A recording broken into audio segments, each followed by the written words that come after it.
Estimados irmãos espíritas e não espíritas, sejam bem-vindos ao nosso canal. Inscreva-se, compartilhe, avalie. Saúdo a todos os irmãos do Centro de Estudos Espíritas O Canto da Paz, na cidade de Xangrande, em Pernambuco, dizendo-lhes que o nosso Mestre amado sofreu na pele toda sorte de preconceito, intolerância e discriminação. Como ele reagiu?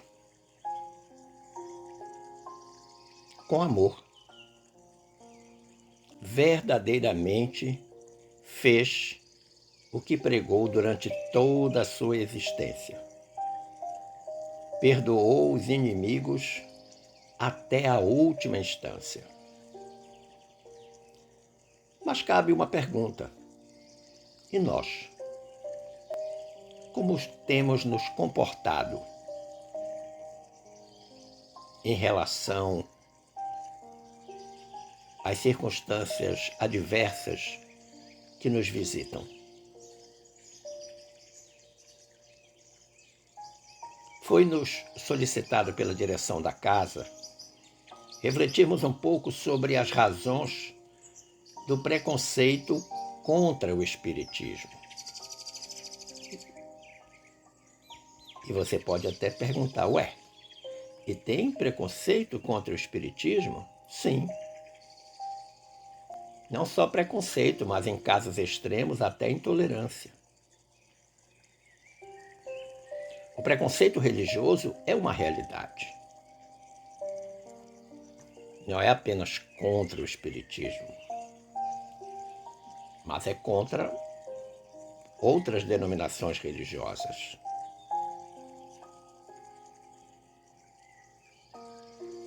Albert Einstein disse certa vez: é mais fácil desintegrar um átomo do que um preconceito. Olha que interessante. É mais fácil desintegrar um átomo do que um preconceito. Então, a frase desse eminente cientista dá-nos a dimensão exata do que é preconceito. A palavra preconceito, em si mesma, já sinaliza o equívoco. Pré-conceito. Ou seja, um conceito antecipado, a priori, geralmente destituído de uma base racional que o justifique. Vejamos, por exemplo, o preconceito racial. O que é que justifica ter preconceito contra determinada raça em função da cor da sua pele? Não há nenhuma razão que a lógica, que a racionalidade possa justificar a existência desse preconceito racial.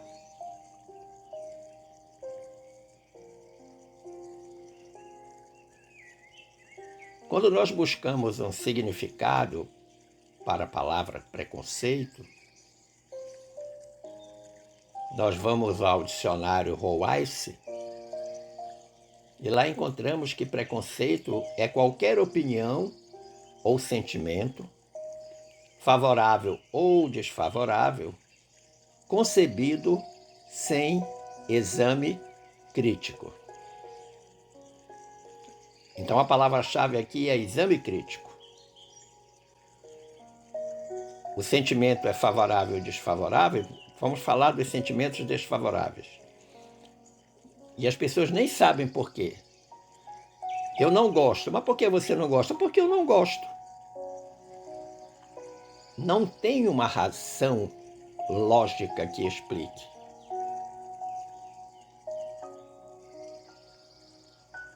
E segundo o dicionário Rowaist, nós também podemos considerar preconceito como algo, como um sentimento, uma opinião desfavorável e que é formada sem conhecimento, ponderação ou razão. Então, se falta o exame crítico no primeiro significado, agora aqui se acrescenta o conhecimento, a ponderação ou a razão.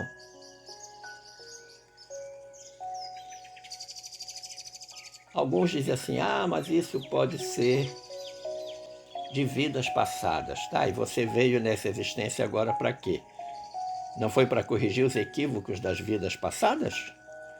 Então, se você, porventura, foi preconceituoso numa existência anterior, veio agora para combater esta chaga moral que trouxe o seu espírito quando reencarnou na presente existência.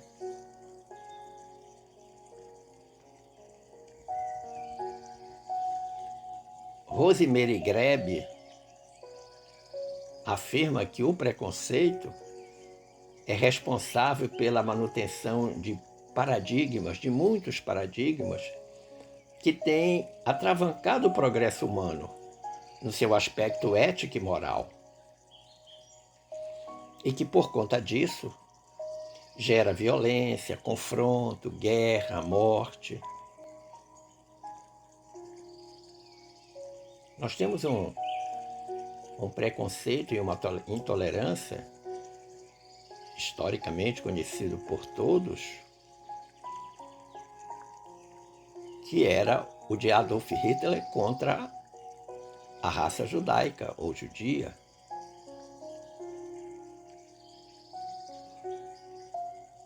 Por que Hitler odiava tanto os judeus, a ponto de querer exterminá-los da face da terra?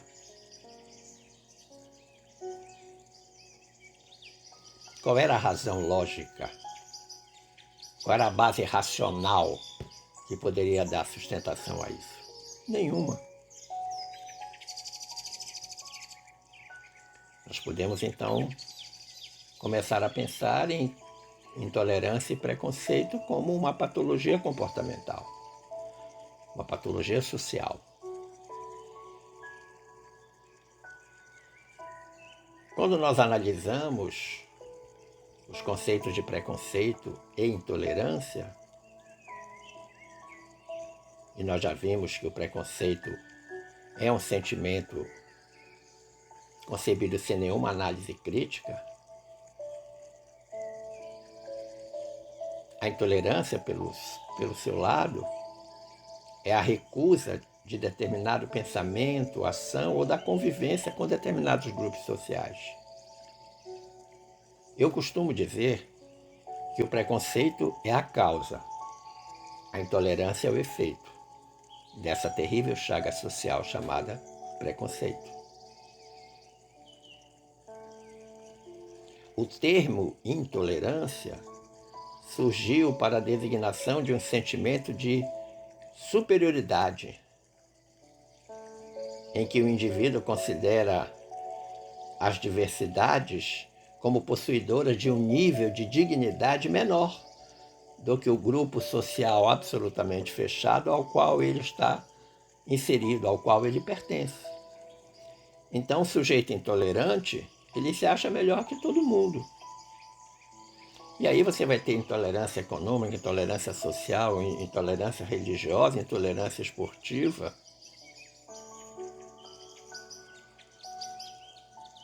Diversas manifestações de intolerância, que são o efeito, a causa é o preconceito. Vejam, por exemplo, no mundo do futebol, né? Aqueles torcedores apaixonados e que muitos se tornam preconceituosos e chegam a dizer, eu odeio qualquer flamenguista, corintiano, vascaíno, são paulino, santista.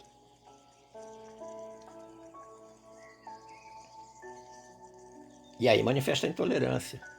Aí, se porventura ele está num campo e há uma desavença qualquer com a torcida adversária, aí ele entra no grupo para para bater, para massacrar aquele que torce por um time pelo qual ele tem um terrível preconceito.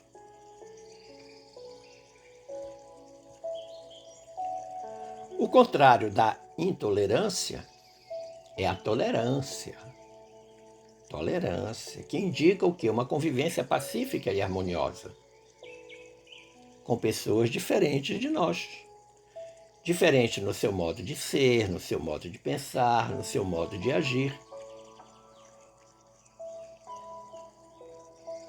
Agora, o fato de nós convivermos com estas pessoas harmoniosamente não significa dizer que não exista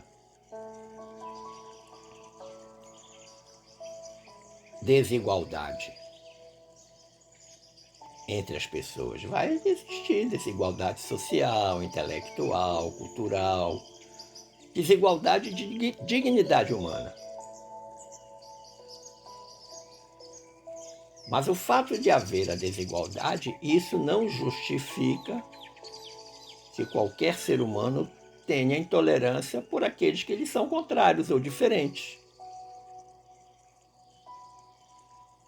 E quando eu acolho, quando eu me harmonizo na convivência com os diferentes, eu estou exercendo a tolerância. Agora eu queria chamar a atenção para os queridos amigos que a intolerância nem sempre é negativa. Ela nem sempre merece ser catalogada como algo negativo. Porque existem casos em que ela está presente, revelando a indignação da população frente às desigualdades, ao sofrimento, à opressão, à miséria, à violência.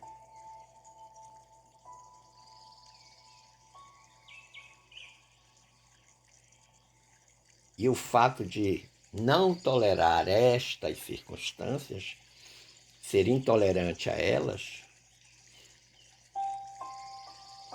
não significa dizer que essa intolerância é negativa. Ela só será negativa se ela tiver uma consequência, uma manifestação que prejudique qualquer ser humano, que prejudique o sistema social. Aí sim, ela se torna verdadeiramente negativa. Mas você manifestar, por exemplo, uma intolerância quanto ao desmatamento da Amazônia, isso não significa dizer que você vai lá na Amazônia, vai pegar o sujeito que está desmatando e vai matar ele, não. Mas você manifestar a sua intolerância, falando sobre os valores do meio ambiente, do equilíbrio, da importância da proteção dos biomas, e manifestando-se radicalmente contra o desmatamento, as derrubadas de árvores, você está manifestando uma intolerância contra uma circunstância que é real, que existe, sem que ela seja negativa. É uma intolerância positiva. Tolerância, intolerância, preconceito são circunstâncias objetos da psicologia. Os psicólogos estudam em profundidade estas questões que são comportamentais. A moderna psicologia, por exemplo, ela diz que os preconceitos geralmente estão ligados a 3 causas que se interligam, ou seja, são causas interdependentes, interrelacionadas.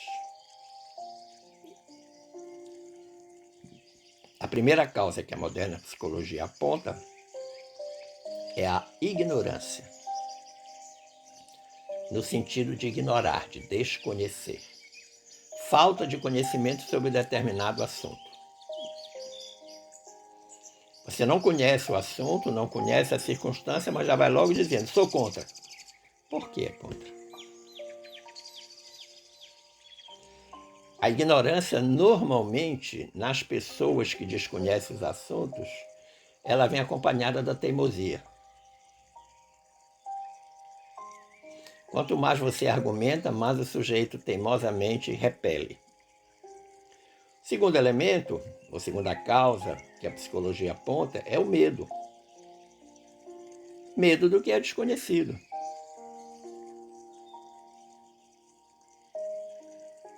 Veja, por exemplo, o preconceito contra algumas doenças, a tuberculose, a AIDS, a lepra.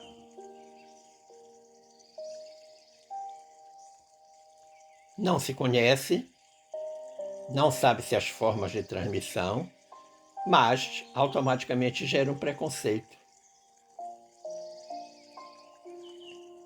No passado, logo nos primeiros anos da convivência da população com a AIDS, o preconceito alastrou-se de forma terrível entre as sociedades.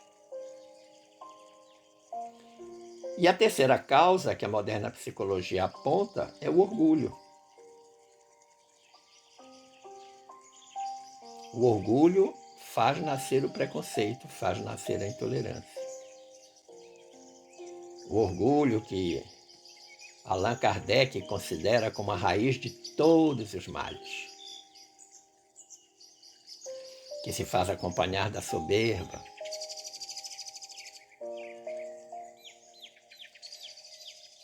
Mas pensemos um pouco agora sobre a intolerância e o preconceito de natureza religiosa, já que o tema da reflexão é razões do preconceito contra o espiritismo.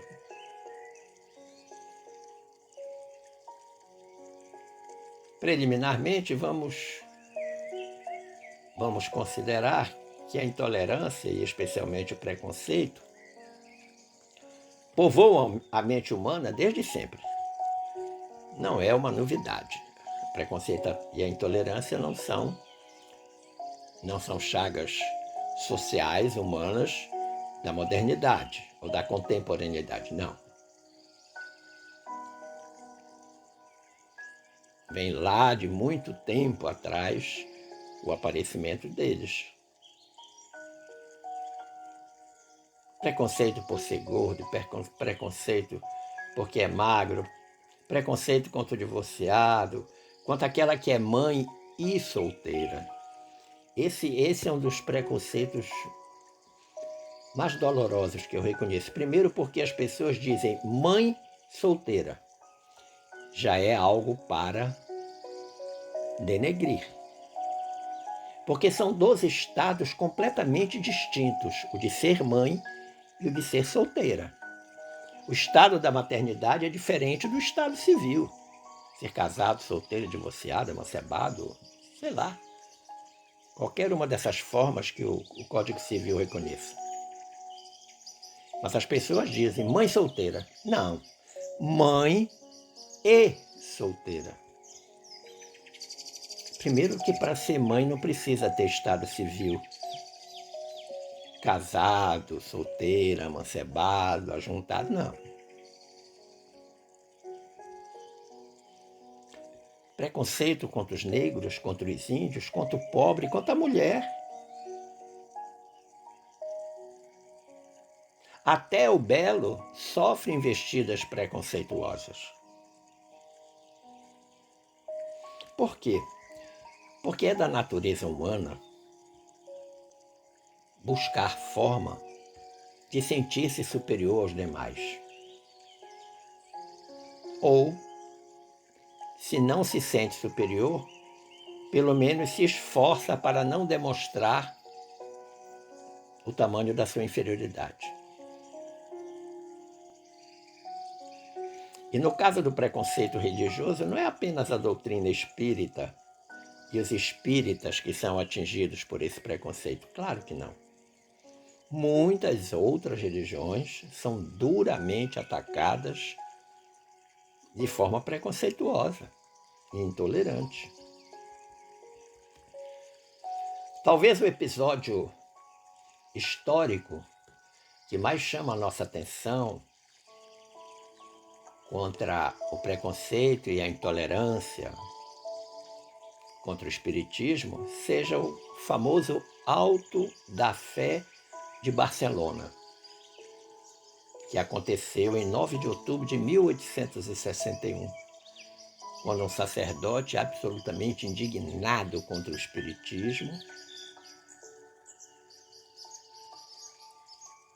e sabendo que em Barcelona haviam chegado os 300 exemplares do Livro dos Espíritos e outras revistas e outras publicações espíritas, fez uma grande queima de todo esse material perante uma grande plateia, um bom número de pessoas, um elevado número de pessoas, bradando impropérios contra a doutrina dos espíritos, chamando-a de coisa ou arte do diabo, e de uma certa forma levando para aqueles que o assistiam uma opinião sobre uma religião, sobre uma crença religiosa com a qual ele não concordava, mas que isso não lhe dava o direito de desenvolver preconceito e muito menos de ser intolerante. Intolerância essa demonstrada quando ele queima os exemplares dos Livros dos Espíritos e de outras publicações espíritas que haviam chegado em Barcelona.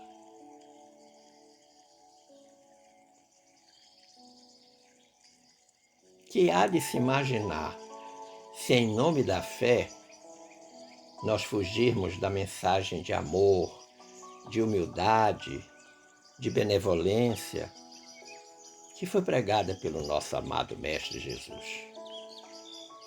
Como justificar? Em relação à doutrina dos espíritos ou ao espiritismo, há uma dolorosa constatação em que pese estarmos no século XXI.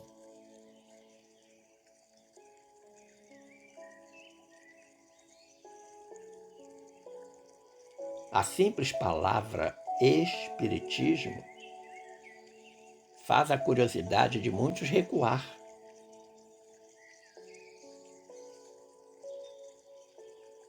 Muitos dizem, Deus me livre, espiritismo? Deus me livre, espiritismo é coisa do diabo. Esses corações dessas criaturas que assim se portam foram historicamente educados pelo medo. Muito provavelmente, quando eram crianças, ouviram a frase, Deus vai te castigar. Ah, o diabo vem te pegar.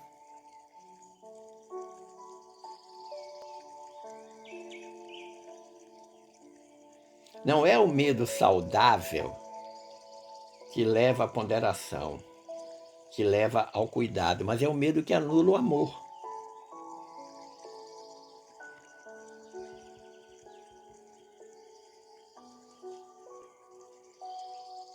Ou seja, no exterior, muitas vezes, podemos temer sermos nós alvo de preconceito, se manifestássemos um interesse mínimo em saber um pouco mais.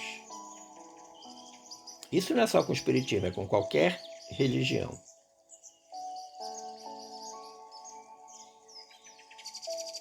Muitas pessoas, num passado recente, as pessoas diziam com voz muito baixa, qual é a sua religião? Espírita. Falavam espírita tão baixinho que ninguém ouvia. Porque temia o preconceito, porque temia a intolerância. Ora, venhamos e convenhamos, não foi a doutrina dos espíritos que inventou os espíritos, que inventou a comunicação entre o mundo material e o mundo espiritual? Claro que não. Espíritos desencarnados e espíritos encarnados convivem e conviveram há muito tempo, inclusive com registros na própria Bíblia, com relatos que comprovam a existência e a importância desses dois mundos, que fazem parte da vida de todos nós. Nós que sabemos que não viveremos eternamente na matéria. A matéria tem hora para chegar e hora para desaparecer.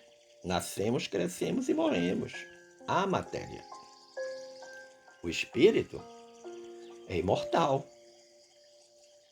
Segue o curso do seu processo evolutivo. Todos vamos morrer. Todos vamos desencarnar. É necessário que isso aconteça. E depois que a gente desencarna, o que é que acontece? Desencarnar, sair da carne. O que é que sai da carne? O espírito. Se não houvesse o espírito e a carne fosse animada, sei lá como, por um outro mecanismo, não haveria a palavra desencarnação. Encarna, ou seja, vem para a carne. Reencarna, vem mais uma vez para a carne. Desencarna, sai da carne. E o que é que sai da carne? Os espíritos. No passado, logo nos primórdios da chegada do espiritismo no Brasil, como também aconteceu na França, os espíritas, os profitentes do espiritismo, eram vistos como pessoas loucas, alucinadas, obsediadas pelo demônio, por criaturas, por pessoas que não entendiam nada do assunto. Tinham a mais absoluta ignorância, um daqueles 3 fatores que nós falamos inicialmente. Recordemos que, na Idade Média, os médiuns eram tidos como bruxos e condenados a morrer queimados na fogueira em praça pública, para que servisse de exemplo.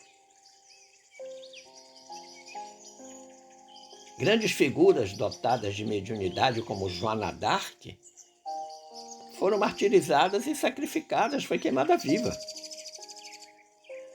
Joana d'Arc era uma médium extraordinária. Mas o preconceito contra o espiritismo, será que nós temos alguma participação nisso? Até onde vai a nossa culpa? Primeira constatação que nós devemos observar: o problema não é da doutrina dos espíritos. O problema é da doutrinação. O problema do espiritismo não é o conhecimento que ele oferece, que a doutrina dos espíritos apresenta para nós, mas sim o modo como o espiritismo, como a doutrina, é divulgado. Muitos espíritas, ou espiritistas, como alguns preferem chamar, julgam-se superiores aos irmãos de outras confissões religiosas. Tecem duras críticas a outras confissões. Muitos dizem, nós somos mais esclarecidos que aqueles, que os outros. Esclarecido em quê? Esclarecido em quê?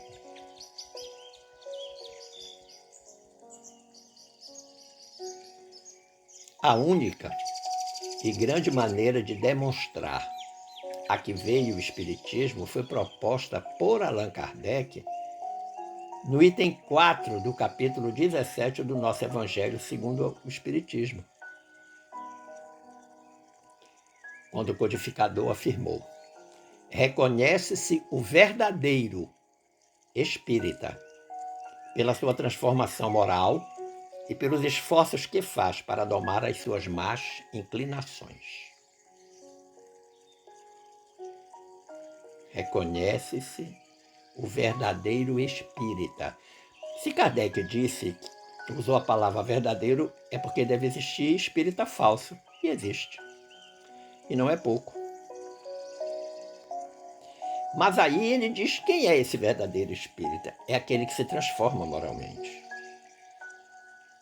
E a gente precisa entender que se nós nos transformamos moralmente, ou seja, se nós vamos substituindo condutas equivocadas por condutas sadias, isso é visível para todo mundo. E quando as pessoas percebem essa transformação, elas passam a nos respeitar. Até mesmo os incrédulos.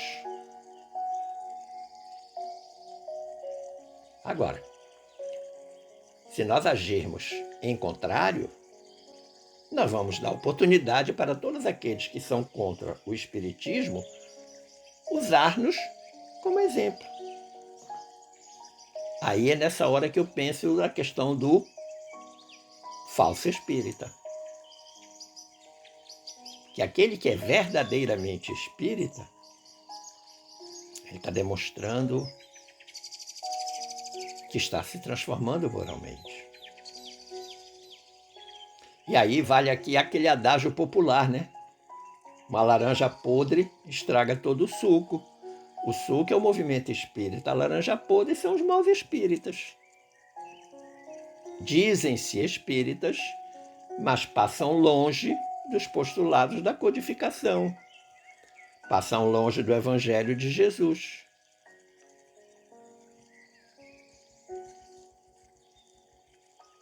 No capítulo Sede Perfeitos do nosso Evangelho, Kardec esclarece com propriedade sobre esse aspecto, dizendo o seguinte: bem compreendido, mas, sobretudo, bem entendido. Então tem uma conjunção adversativa aí, sobretudo. O Espiritismo leva aos resultados que caracterizam o verdadeiro espírita como cristão verdadeiro, pois que o mesmo é que outro. Olha que interessante. O espírita verdadeiro é um cristão verdadeiro. Kardec diz que o Espiritismo não institui nenhuma nova moral. Ele apenas facilita aos homens a inteligência e a prática da moral do Cristo, facultando fé inabalável e esclarecida aos que duvidam ou vacilam. É isso que faz o Espiritismo.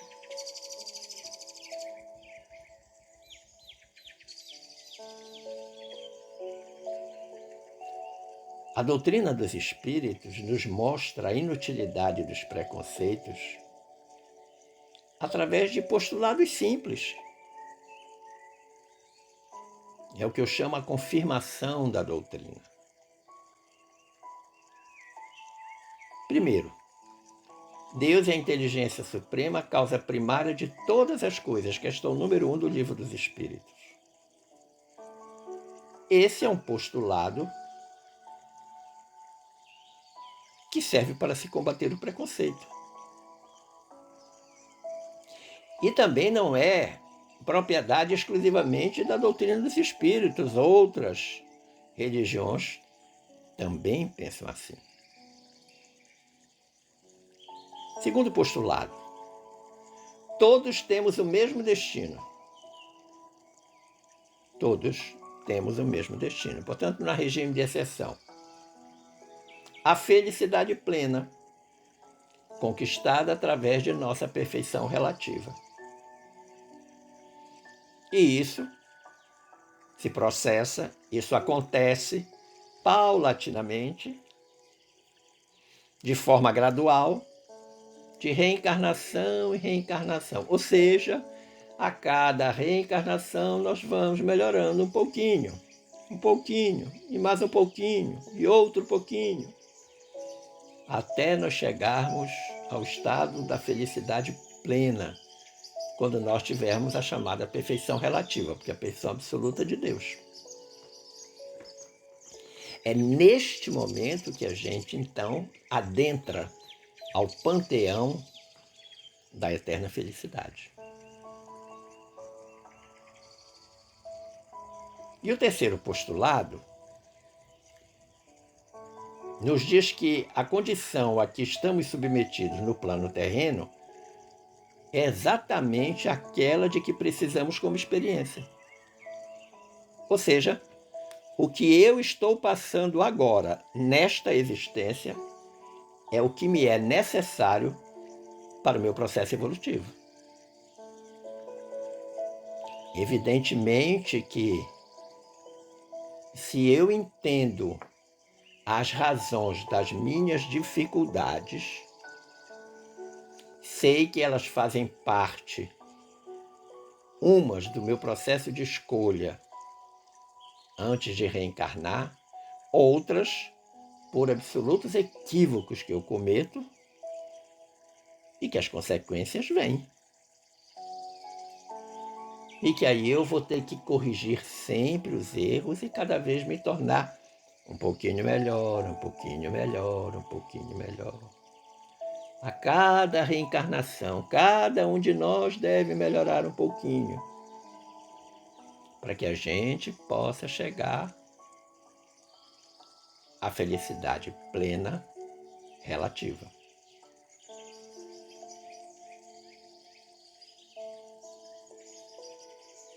O fato de se ter uma formação educacional diferenciada, ensino superior, por exemplo, de ter um bom emprego, de ter uma renda excelente, não quer dizer que nós somos melhores que ninguém. Seguramente isso é resultado das oportunidades que tivemos e que foram sabiamente acolhidas e trabalhadas. Claro, desde que tudo isso tenha acontecido dentro de uma concepção ética e moralmente aceita.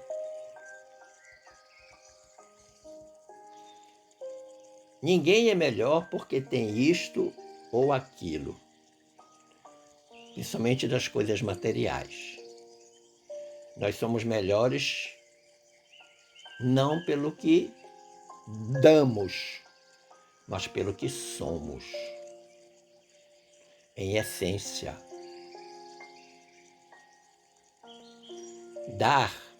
Doar uma cesta básica é muito fácil, principalmente para quem tem um dinheiro no bolso. Mais difícil talvez seja perdoar uma ofensa. Mais difícil seja não sentir mágoa.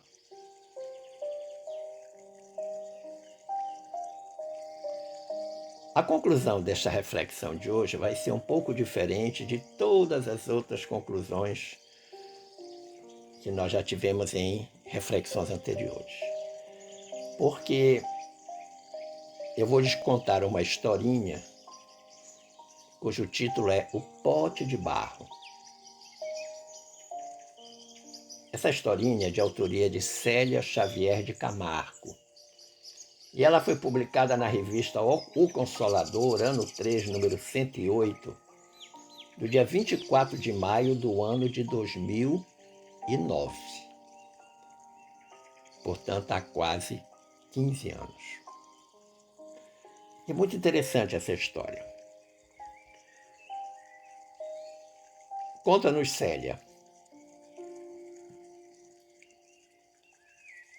Um pote de barro, velho e sujo, fora jogado ao chão por ser considerado imprestável. Já conhecera momentos felizes. Fora jovem, bonito, e sua pintura atraía olhares de admiração de todos. Passara por mãos respeitáveis e tivera muita utilidade. Mas agora, depois de servir durante muitos anos com lealdade e firmeza, fora considerado lixo e atirado ao monturo. Só não se partira porque caíra em meio à macia vegetação que lhe amortecera a queda. Triste, o velho pote de barro lamentava-se da sorte e da ingratidão dos homens. Sentia saudade das mãos amigas que o acariciavam. E a inatividade a que fora relegado lhe doía por dentro.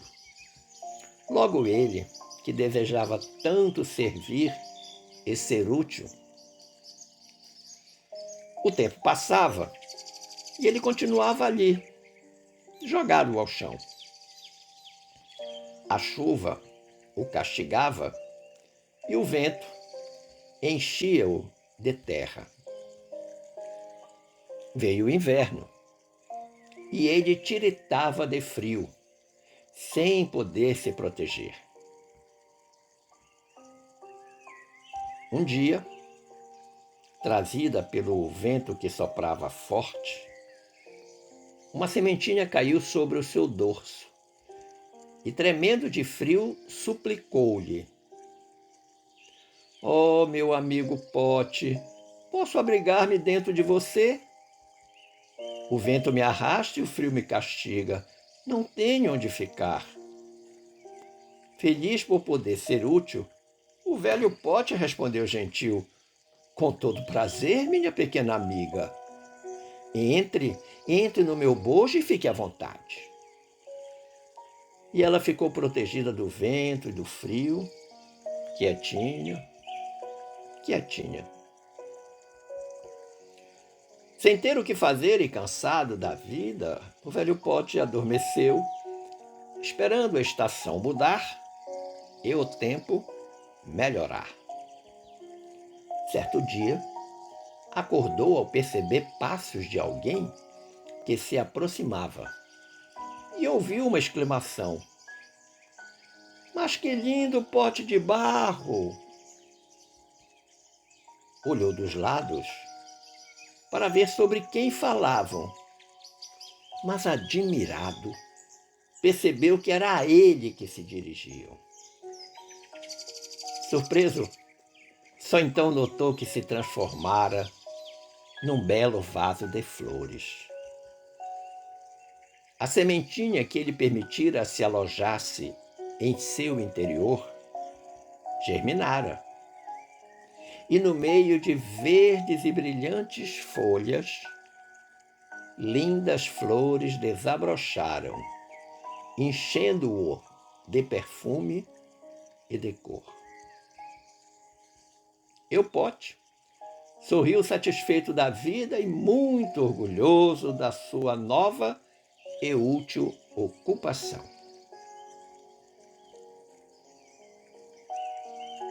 Também assim acontece conosco na vida.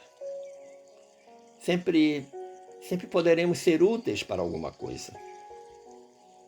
E quando tivermos real desejo de servir e ajudar o nosso próximo, seremos mais felizes.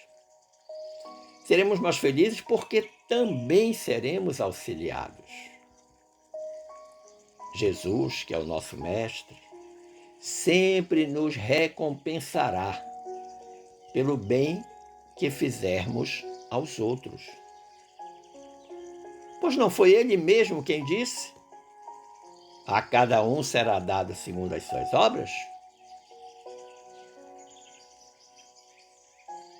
Pense nisso, mas pense mesmo. Agradecendo o carinho do convite, das boas vibrações dispensadas, da atenção, eu desejo que fiquemos todos em paz com Jesus. Um forte abraço.